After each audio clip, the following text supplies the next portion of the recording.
kung pakiramdam mo naliligaw ka sa buhay. Pakinggan mo ito. Panginoon, maraming salamat po sa panibagong araw.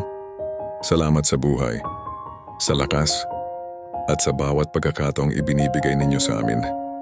Kahit sa gitna ng pagod at pagsubok, nandito pa rin kayo gumagabay at nagmamahal. Sa aklat ni Jeremias sa Biblia 21:11 sinabi ninyo, sapagkat nalalaman ko ang mga plano ko para sa inyo, mga planong ikabubuti ninyo at hindi kasasama, upang bigyan kayo ng pag-asa at magandang kinabukasan. Panginoon, sa mga salitang ito, ipinapaalala ninyo na kahit hindi namin nakikita ang direksyon ng aming buhay, may plano kayo para sa amin. Hindi man namin maintindihan ngayon ang aming pinagdadaanan, ngunit alam naming hindi ninyo kami pababayaan.